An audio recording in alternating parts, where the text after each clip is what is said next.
this is Dan Anderson coming to you from Stacy's Tavern Museum with another tidbit of Glen Ellyn history. And today we're going to continue our description of how Glen Ellyn ended up being called Glen Ellyn.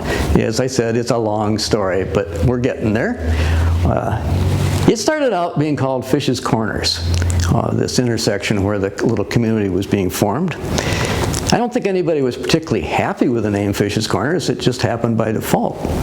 But about 10 years after the community first got started, the Stacys, Joanne and Moses Stacy, whose farm was right in this area, made an observation. By that time, the stagecoach run between Chicago and Galena, and you have to remember that in those days, Galena was rivaling Chicago to be the commercial center of the Midwest. Stagecoach run was pretty common, and a lot of people were coming right through here. And Moses Stacy looked at all this traffic, and he realized that 25 miles out of Chicago was a logical place for most travelers with horses to stop.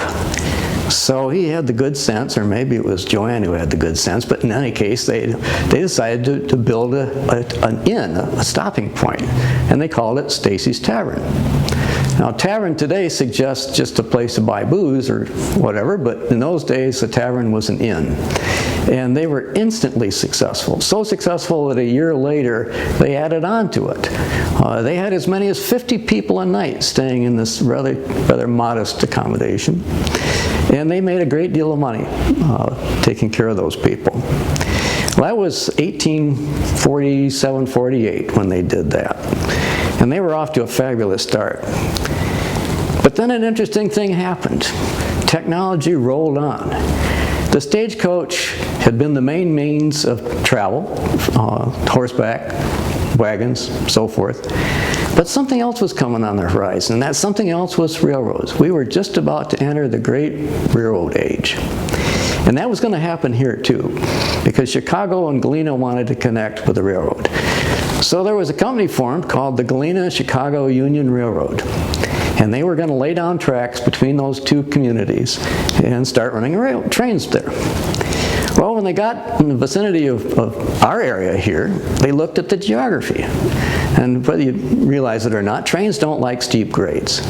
And if you look at our community, you've got what is today St. Charles Road, which is a big hill, and you've got Roosevelt Road, which has a big hill, and in between those two, there's a valley. Trains like valleys. So the folks building this railroad decided they would follow that valley. Well, that land along that valley was mostly the farm of Louis Q. Newton, Dr. Newton. He was a physician as well as a farmer. So he sold them the land for the right-of-way. And that's where they started putting in their railroad tracks. Well, Dr. Newton was no dummy. He realized that it would be to his advantage and his neighbor's advantage if that train stopped. So at his own expense, he built a train station, complete with a water tower for those steam engines. And he was right. The train started stopping. And that started the nucleus of another community, a mile south of Stacy's Corners.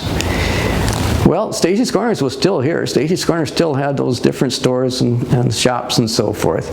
But a new community was springing up around this train station. And that train station, that community was called Newton Station, for obvious reasons.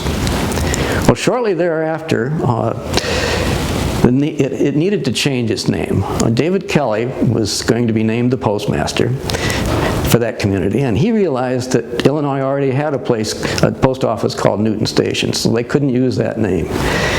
Well, David Kelly had come from Danby, Vermont, and he thought, I think we could name this town Danby, and nobody objected apparently.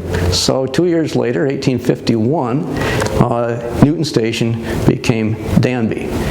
But keep in mind, the town where it all started, Stacy's Corners, was still very much in business. And these two communities gradually started growing towards each other. Well, it was Danby for about 21 years, more than that actually. And, well, Danby had an interesting reputation.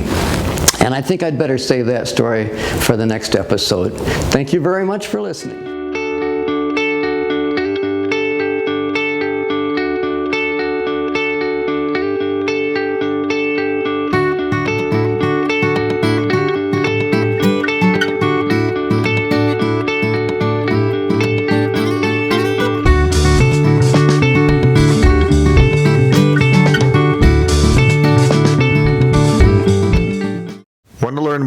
about this and hundreds of other fun and interesting stories from Glen Ellyn's past? Drop by Stacy's Corner Store, located in the Glen Ellyn History Center at 800 North Main Street. Stacy's Corner Store carries a complete selection of books about Glen Ellyn's history. Add them to your library today.